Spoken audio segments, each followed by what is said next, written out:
How's it going, everyone? It's GadgetsBoy, and this video we have the brand new Oculus Quest 2 from Facebook. I've been using this for a bit and it's a lot of fun. It's got better as well in terms of resolution that you get in the screen and stuff. It's lighter, it's slightly smaller as well, and all around just a really good fun to play with. This is the 64 gig version, which is $299 to buy on like Amazon or via Facebook directly. And you've also got 256 gig version as well that costs $399. But again, if you can afford to get that bigger memory size, get that, because it means you can store a lot more on it, so you can put more games on it. If there's any downside to this from the get-go, I'm going to tell you right now, is if you hate Facebook and like Facebook data collection and all that kind of stuff, that might put you off. But I'd like to say though that put me off in the first place. But after using it and seeing what the setup is with Facebook, I actually think it's a good idea. It brings that social element to this Quest 2 platform, in the sense that you'll be able to play with your friends. You don't have to search for new friends and all that kind of stuff. If they're already on Facebook, it brings them together on the platform, so you can do things like chat to them using avatar and all that kind of stuff.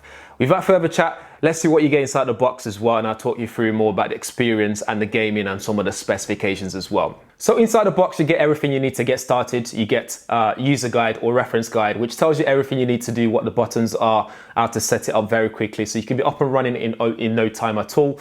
And then you've got a USB-C cable and a charging brick as well, so you'll be able to charge it up very quickly as well. If you have a USB-C charger already at home, you can just use that and just leave that in the box, so you don't have to take it out if you don't need to, like me. And then you've got a glasses spacer as well, so the black glasses spacer, which just means you put it on top of the actual headset, and it makes it a lot more comfortable to wear if you wear glasses. You then have the headset itself, which is slightly lighter as well. It's lighter, less bulkier, but it's just nice. I like the white color scheme. It looks really good. It looks very clean. That's my style of minimalism when it comes to designing of gadgets in general.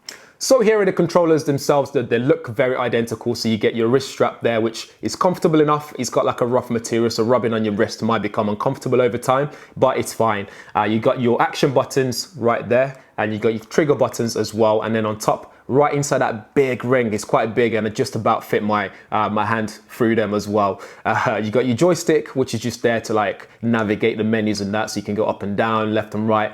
You got a menu button on the left one, and on the right one you got the Oculus button, which can be useful for resetting your field of view, what you can see in the menu. So if you press and hold it in the menu, it brings it into vision, so you can see properly what you're looking at right in front of you, rather than off center or anything like that. You got XY button on the left and A and B on the right. Pretty straightforward, and then the battery's already inserted already, so you just have to pull a tab out when you unbox it and it's good to go. There's also that infrared infrared area there as well, which is nicely discreet. You don't see that at all, so that allows you to control and communicate with the headset.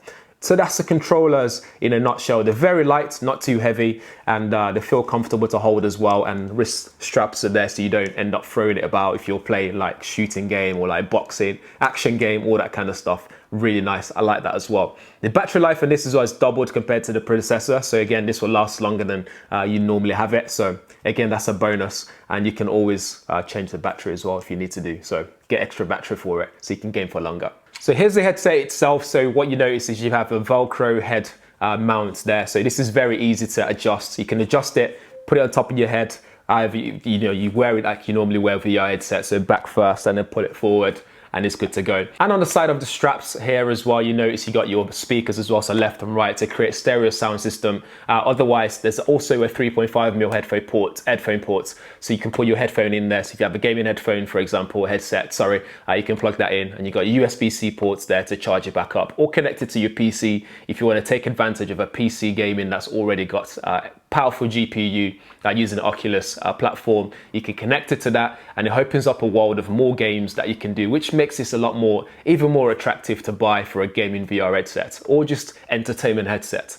On the other side, you have your power button and LED indicator light. There's also another LED indicator light that you hardly see when it's not on, but there's one on top of the Oculus logo on the front there as well. On the bottom, you have volume rocker there, so you can turn the volume up and down. And what's changed here as well is before you used to be able to adjust the lenses inside the actual screen inside, using a little tab underneath here to drag it up and down. But now it's all inside. It's the actual lens itself that you move left to right to adjust how well you can see from either eye. So very, very different there. So bear that in mind as well. Another addition to this is Google Cast. So when whatever you see in your headset, you'll be able to cast this on a Google Cast compatible device. So if you've got a Google Chromecast connected to your TV, you can connect it to that. So someone else in the room can actually see what you're looking at as well. Just like before, the battery life on this will last you 2 to 3 hours, which is more than enough. I think playing this for more than an hour alone is going to become a little bit claustrophobic and start to feel uncomfortable anyway. So it's probably best not to play for that long.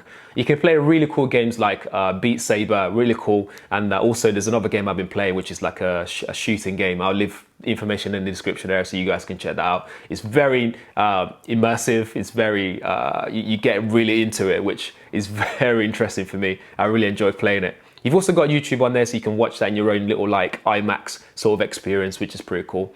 And you've got motion sensors and accelerometer, so when you're moving your head and stuff, you can see how they respond to what you're doing on the screen as well. In terms of resolution, the first Oculus Quest used 1440 by 1600 in each eye, and OLED display panels as well. But this one we have LCD panel split into the display. So again, you get 1832 by 1920 pixel per eye, resolution per eye. And you've also got a 90 Hertz refresh rate compatibility. So if developers develop games at 90 Hertz refresh rate, you'd be able to have that here for that extra realism. So when you're playing game, it looks very sharp. I really like it. Although some people might complain about that OLED panel, which I love, but you don't really miss it on this with the LCD there. It still looks really nice. Colors are good. The contrast are great as well. Again, because it's so close to your eye in that virtual reality experience, you don't really notice that difference too much. And obviously it brings that 90 Hertz refresh rate to us. So when you're using this, you get better realism. Again, for that interpupillary distance, so the gap between your eyes, what you get as well is that, again, like I said, the adjustment is now actually on the lenses in there. So what you have is adjustment for 58mm, 63mm and 68mm. Slight adjustment for me, I was there straight away. Although I have to wear it's just a bit slightly higher up on my face to actually get that experience. And that foam that's here just makes it really comfortable to wear an eye for a longer period. Although I've tried it for about an hour before I gave up. An hour, more than an hour would be too much for me. I start to feel dizzy and all that kind of stuff. Oculus also recommended 6.5 feet by 6.5 feet for a room scale experience. If you're playing a title, that's room scale. But I reckon you'd be able to get away with it. You just have to set, like before, set the guidance. You have to set that and set your limits in terms of where you can go, like a wall, virtual wall in the actual experience. And what I actually like as well is even when you set it, like in my living room here, when I've set the space, you still notice all the obstacles in there as well, like my sofa, my coffee table. So you can still be aware of that. And with the cameras on there as well, if you're about to hit something, it activates when you go past the fencing that you've set the guides. So that way you can still see what's going on around you if you really want to do so. So once you go past that point, it lets you see what you're about to hit. So if you're about to walk into a wall, you can actually see that you're about to walk into a wall. Another cool feature is the hand tracking mode as well. That's actually now baked into the Oculus Quest 2. So now you can do things like pinch to zoom. You can use it to navigate on the menu on the screen. It just means if the battery runs out on the controllers, you can just use your hand to do simple things, navigation, selecting a film to watch, all that kind of stuff. So that's baked in, which is pretty cool. Let's talk about the application as well. So the Oculus app is very robust now. There's loads of games on there, both paid for, both free ones as well. You can just download whatever games you want. You can select the games from your app on your phone.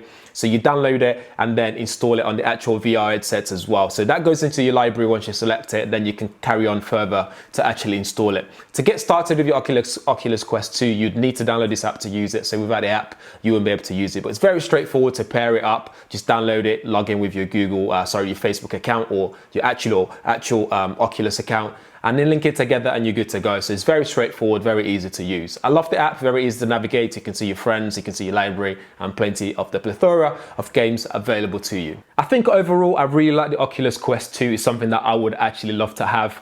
This is a review unit, so again, I'm thinking of actually buying one for myself so I can have it here over Christmas. Or it's mobile as well, it's battery built in, there's no cables involved, although don't use it outside. I know some people are going to try and do that, but use it in a safe space. But it's something that I would buy to entertain my friends or even myself, just chilling in the house. There's Netflix on there now as well, so I can watch Netflix with just this plugged in on my face.